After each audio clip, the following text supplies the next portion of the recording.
It's my pleasure to welcome today's panelists, the audience in the room, and of course our viewers online to our press conference, Corruption and Democracy. Today we'll be discussing really the key findings of Transparency International Corruption Perception Index and getting some feedback and context in specific countries. Today I'm joined by Delia Ferreira Rubio, Chair of Transparency International, Dr. Mokgweetsi Masisi, President of the Republic of Botswana, and Matthew Caruana Galizia, Director of Daphne Caruana Galizia Foundation. Welcome. Thank you very much. First, let's start with the report. It was just launched. Delia, could you please share with us the key findings and really the surprises in that ranking? Okay, thank you very much. Thank you for joining us. The Corruption Perception Index is an instrument that we have been running for more than 20 years from Transparency International, and we have launched it today. It's an index on perceptions of academic experts and business sector on the corruption in the public sector of countries. We are not measuring here money laundering, illicit financial flow, asset recovery, or things like that. Just public sector corruption. We use 13 sources, and we have measured 190 countries this year on a scale that goes from 100, which means perceived as very clean, to 0, perceived as very or highly corrupt. And I will tell you the best performing countries and also those at the bottom. But what is important is that we are not just making numbers of these. We are correlating these results with certain aspects of governance, of rule of law, and other characteristics of our democracies. And there is a clear correlation, repeated year after year, between corrupt countries and weakened political institutions, or a weak rule of law, lack of trust in institutions, the undermining of democracy. This correlation is clear.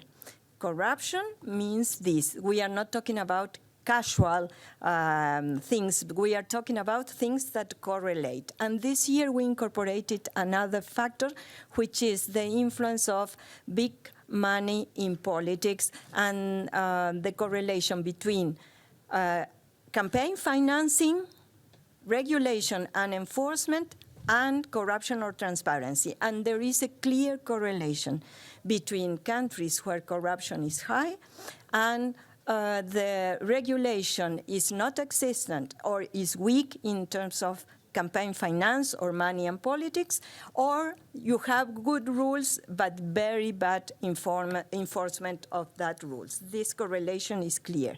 The best performing countries and the average, the global average this year in this scales 100 to 0 is 43, so there is no great improvement globally. And the best performing countries are Denmark and New Zealand, Finland, Singapore, Sweden, Switzerland, and those at the bottom part of the index are Venezuela in Latin America, Yemen, Syria, South Sudan, and Somalia. And of course, there are in each region well-performing countries, and I really have to thank the presence of President Masisi, because Botswana is the yellow country. If you see our map, we have yellow for the countries that are clean or perceived as clean and transparent, and the red means corruption. And in the sub-Saharan region, the only yellow spot is Botswana, so congratulations for all your efforts. You can find all the material in transparency.org, and you can find detailed analysis region by region, the countries that have perform better in each region. And one other thing that we incorporated this year is the relation or the responsibility that countries that are performing well in terms of the index and their responsibility in global corruption, because the money that is stolen in the countries perceived as corrupt ends in banks and fortunes and luxury things in the countries that are seen as transparent. So corruption is a global problem and has to be tackled by the global community. As the Manifesto 2020 says this year, we need collective action and a stakeholders approach if we are going to stop corruption. I will leave it there. President Masisi, Delia reflected on how Botswana is this shining yellow dot on the map. Could you share with us your views on Sub-Saharan Africa's performance, and more specifically on the fact that Botswana ranked second in the region and 34 globally? What is Botswana doing right? Well, thank you very much. I guess it's a matter of interpreting an objective result rather than an act of kindness on our part to suggest that we're doing well. So I will take that back with me home and really thank the institutions and all the citizens of Botswana for doing this. But we remain dissatisfied. Our fight against corruption is a race to a finish line that never ends. So it does not mean there is no corruption in Botswana. There is corruption, but you've got to be dynamic in responding by plugging the holes to that corruption. Botswana exists not in isolation. We're part of Southern Africa, we are part of Africa, we are part of the global community. And the very fact that we could attempt as much as we have to extricate ourselves of negative influences speaks a lot to our governance. We're a democratic country, and democracy is incomplete without transparency, without accountability. And so we do get held accountable for what we do. But we also in government do play a part, as we have done recently, when in the perception of many, corruption seemed to be growing, or those who were perceived to be corrupt seem to be getting away scot-free. And so we closed a big hole, a gap. We passed legislation, law, which requires all political leaders, right from my level, those in the National Assembly and Council, all senior public officers, and those in the judiciary, to declare publicly their assets and their liabilities. We put in place, these are very recent developments, we put in place a Directorate of Integrity, managed in the Office of the President, for the simple reason that it's supposed to bear its influence on other institutions of the state. And the judiciary is responding likewise by, they have a dedicated judge for anti-corruption, and we hope they will increase the number of judges that are dedicated to that. We've also passed a number of other pieces of legislation, such as protection of whistleblowers, and amended the Corruption and Corruption and Economic Crimes Act to tighten the loose ends, because we keep learning from what we do. But you see, corruption is multifaceted. They are the motivators of corruption, and they are the actors, and then they are the beneficiaries. You always would have, in a third world developing country like mine, actors who often act in cahoots with players who ply their trade and residence in countries that are not in Africa, and who reside or are citizens of countries that are perceived to have very low level of corruption. And so I think it is time, particularly for Transparency International, to take the bull by the horns and let's start following, tracking, reporting on those who benefit from corruption. You know, international piracy, which this amounts to, is a system whereby you tolerate the extortation of funds, resources from a state to another state, and then you legitimize it because you've discovered that they're not democratic or not respecting human rights, and you seize the assets of such. This behavior needs to stop because it continues to marginalize developing countries. And finally, I would have expected these chairs to be packed with people who are all in the value chain of corruption. And they're missing. Because anti-corruption is a means, though not complete or enough sufficient, to realization of the SDGs. You cannot, you never will realize your SDGs or your development challenges, however developed or sophisticated you are, when corruption continues to persist at the levels that it does. And a lot of it, you know, is to do with poverty, inequity, no clean water, pollution, environmental mismanagement, etc. So because we subscribe to these good values, we do it because it's the right thing to do for development. Thank you. Thank you. Before we move on to the question, I'd like to invite Matthew to talk about the fact that Malta has significantly declined in the CPI. It's dropped 6 points since 2015.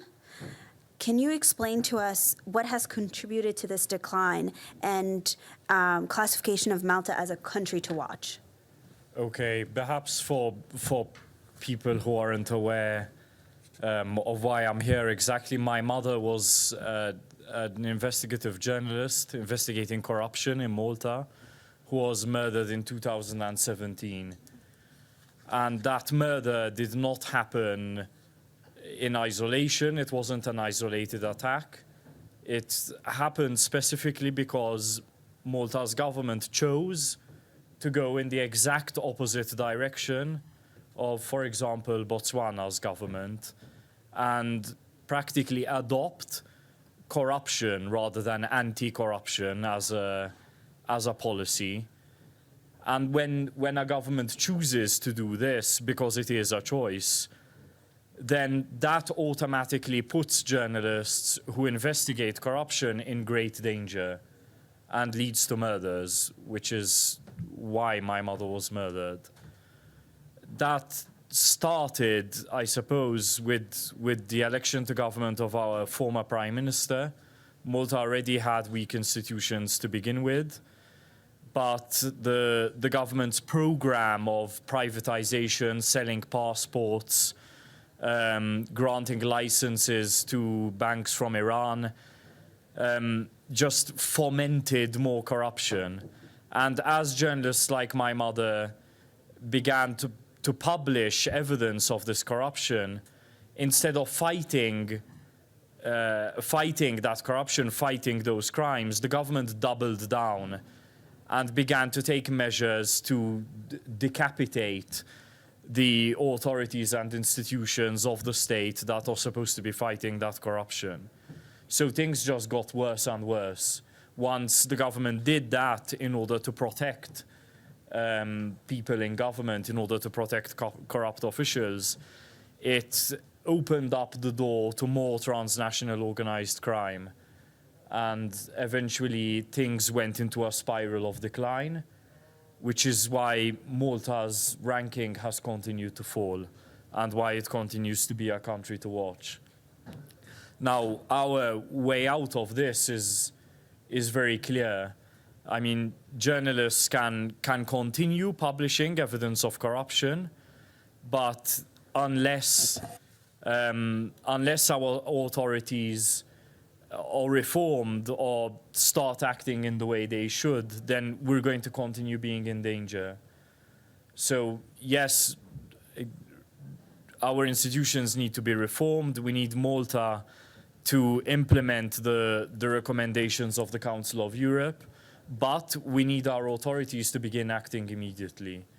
We need to show that corruption is a punishable offense, that there are repercussions for it, not against journalists, but against the people who are guilty of the crimes. And in that way, begin changing the culture too, because I have to say that it's also a cultural problem. Thank you. And we've seen some of that exemplified by Isabel dos Santos being charged today.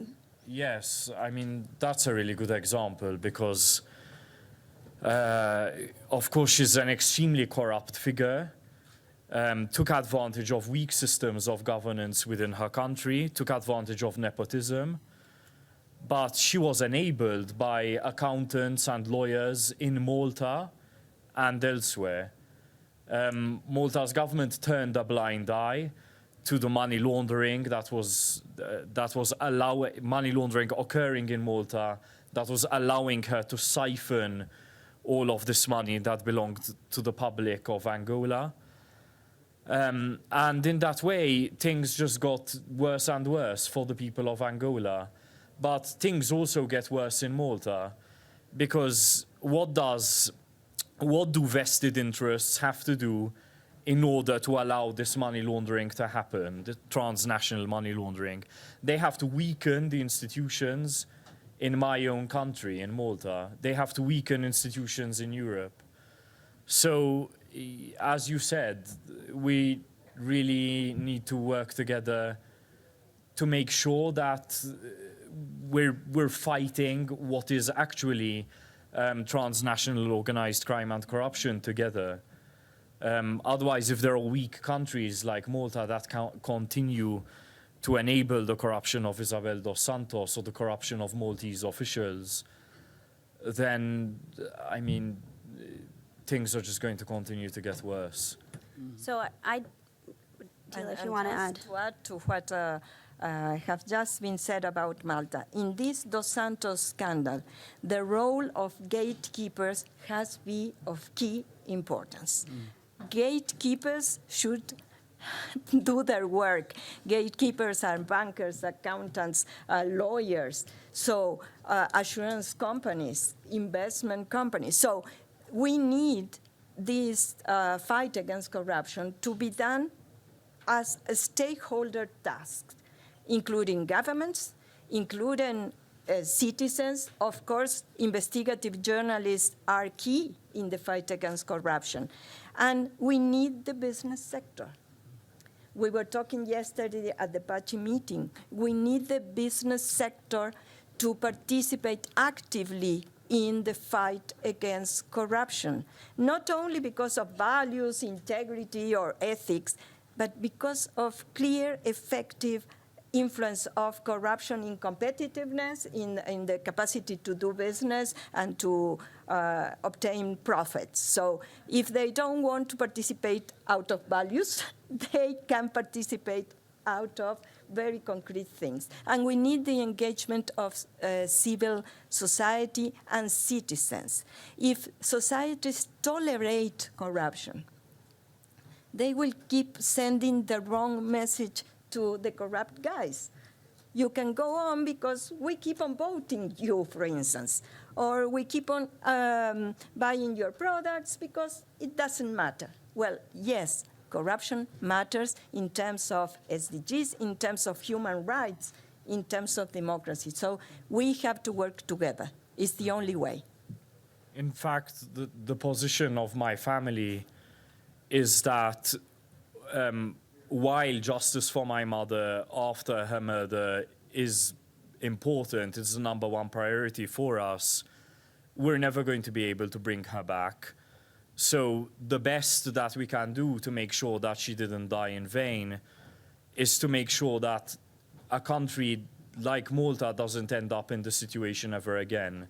Because we weren't so corrupt to begin with. Things were allowed to get worse over time. And how can we do this? Civil society needs to be engaged, but really the only a solid way to do it is to have effective supranational mechanisms that fight money laundering and cross-border crime and corruption. Because Malta joined the European Union in 2004.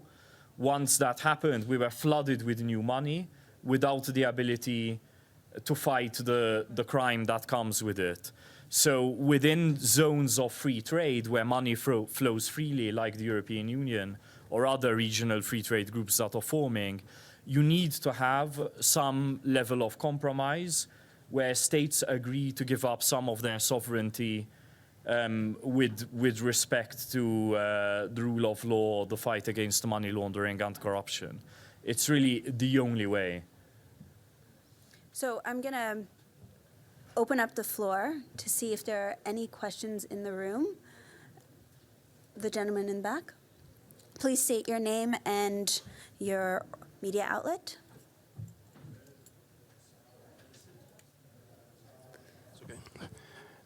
My name is Mogit. I come from Botswana. My question goes straight to Transparency International. I would like to know what your organization, Rubio, is doing to ensure that good efforts by countries such as Botswana are sustained in terms of building capacities. Because it's important to have such good support systems, or we will be fighting a losing battle. Thank you. We're going to take a couple of questions. Are there any other questions? The gentleman in the front. I am Alem from daily newspaper La Croix, French daily paper, and I have a question to Mr. Caruana, Galizia. I'm sorry to be so bad informed about Malta, but don't you consider that there was some effort done in Malta since the murder of your mother? So there was not any reaction from the government or any reform to fight against corruption? And also, I have a question to Ms. Ferreira Rubio about France. I saw that in your index, France withdrew from 4 points since the last index, and it's difficult for me to understand why there was this downsize of France. So. If you can give me an explanation, please. Thank you very much. And we're going to take one more question, if there's any other questions on the floor. Yes.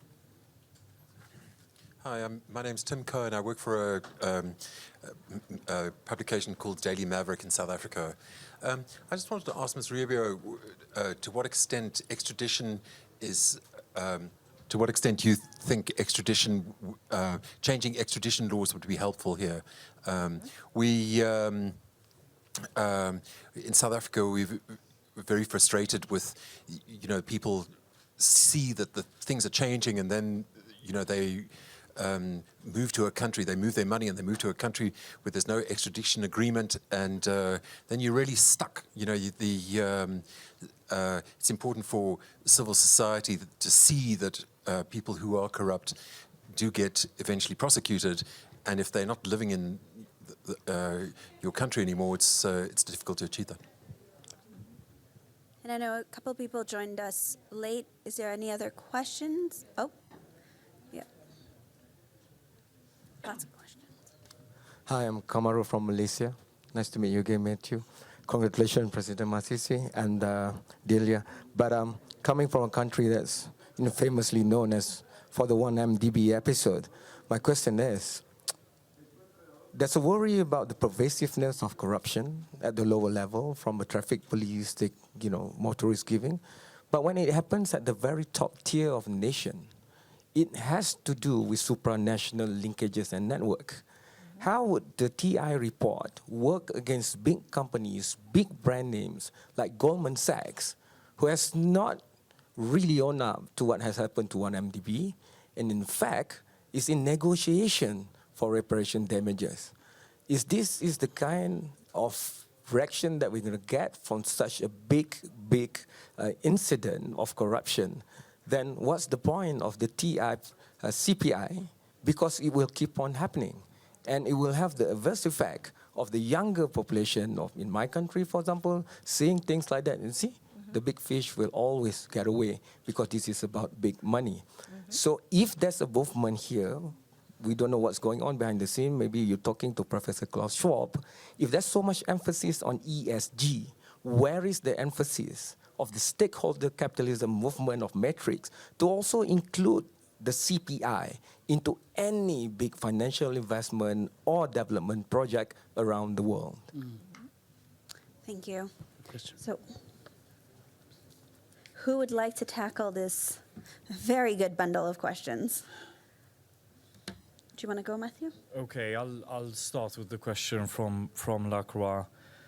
So, while the new government has started off on a very bad footing, just for people in the room who aren't aware, our Prime Minister, Malta's Prime Minister, resigned not so long ago, and we have a new government from his same political party, but which has started off on a very bad footing already, because many of the people that backed up our former Prime Minister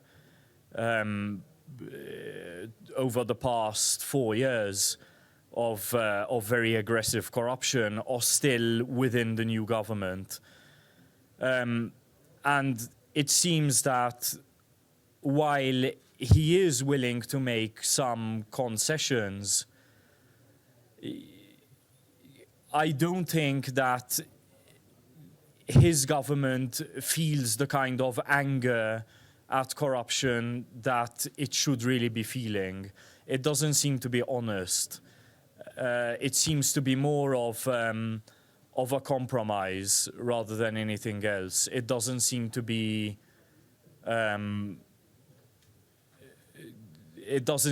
rooted in any sense of indignation at the corruption of the former government. It seems to be more of a case of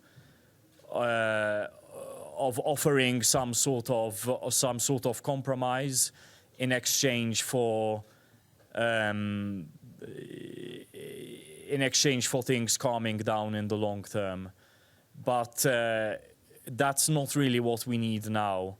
What we need is someone or a group of people in government who are willing to go after corruption in a more aggressive way, and who feel an honest drive to fight it, rather than people who think, oh, let's just make this compromise now and in the long term everything will just go away. Because it isn't going to go away. Unless something really radical is done, then things will be left to fester. And of course, society will never move forward either, because the wound will just be left open.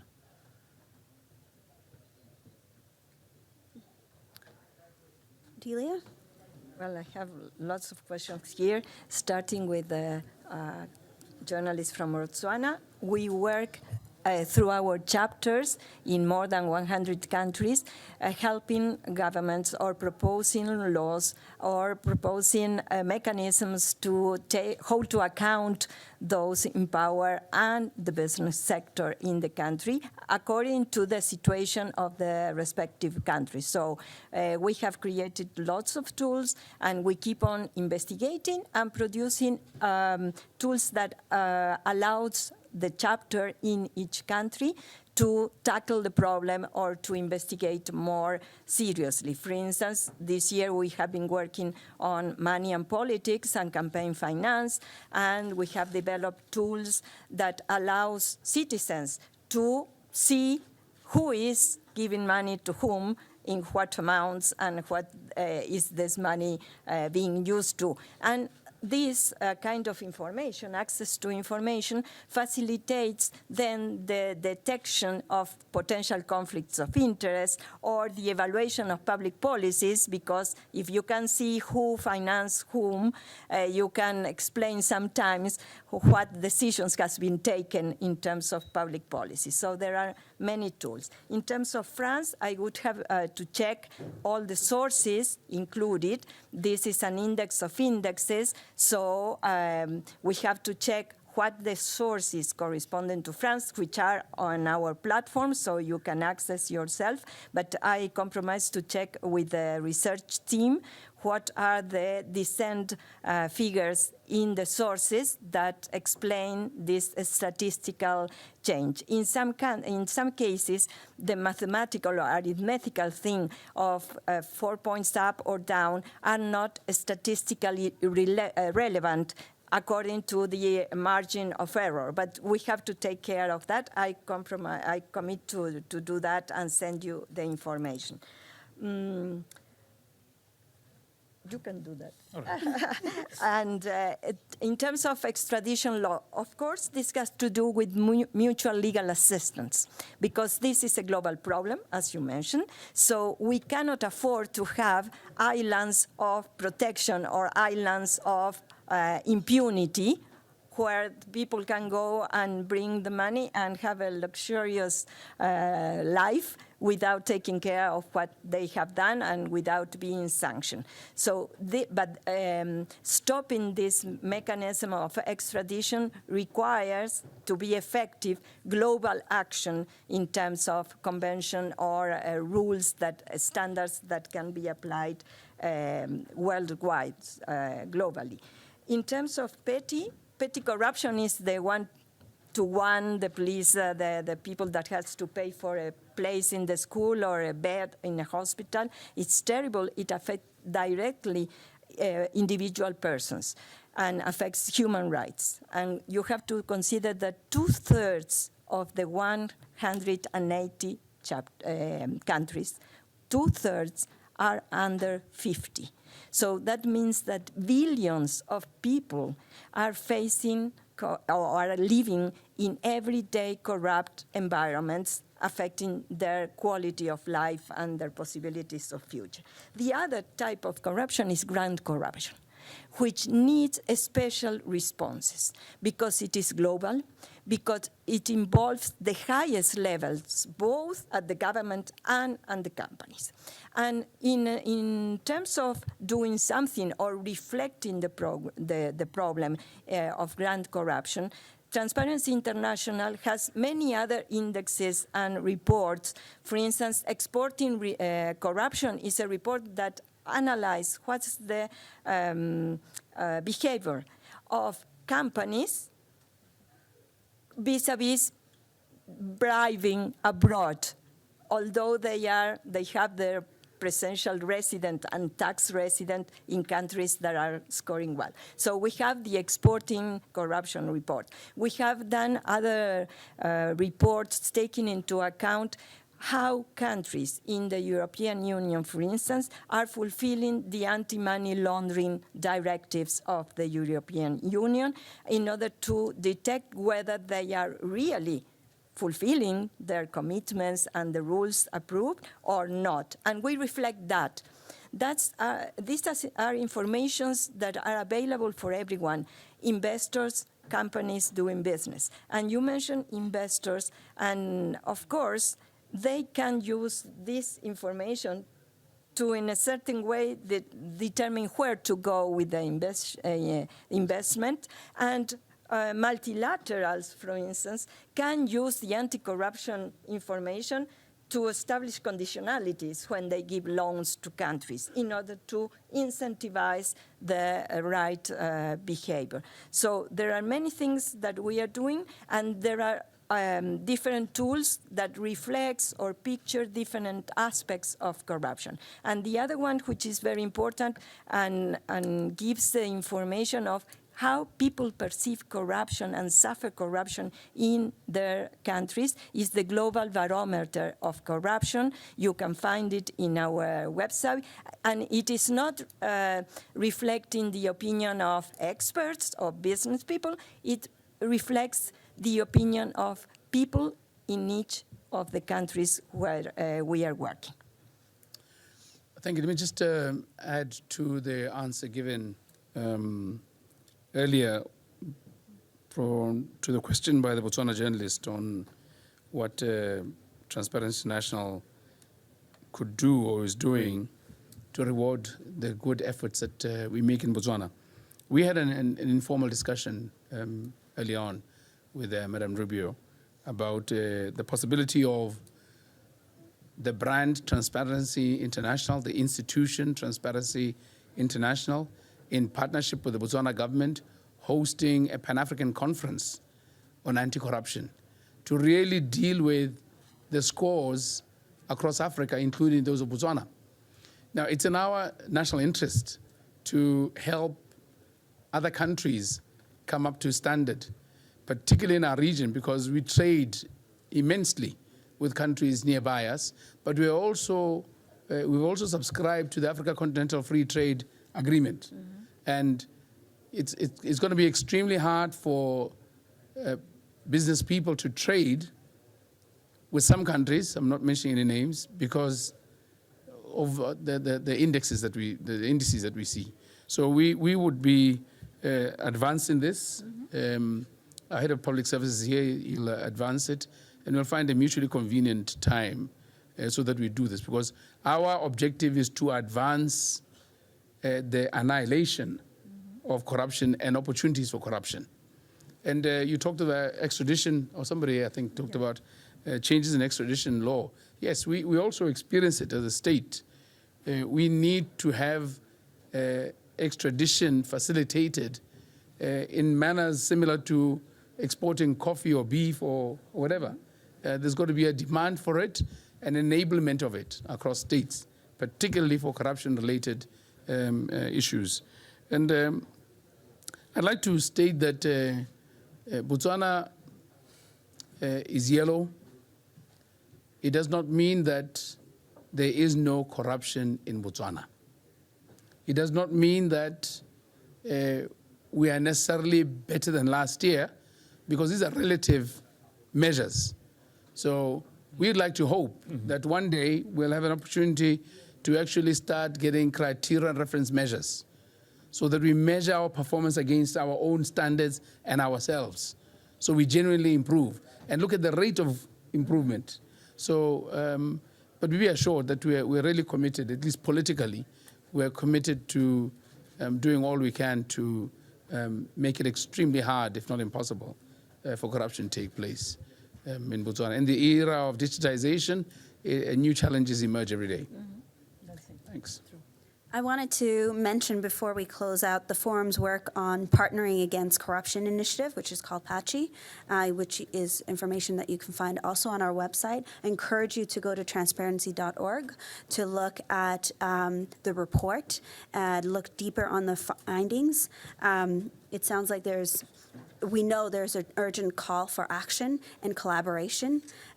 Corruption is definitely in one country, impacts all countries everywhere. And I thank my panelists for sharing their experience and their knowledge and expertise. And I thank you all for joining us today. Thank you. Thank you. Thanks, Alem. Thank you very much.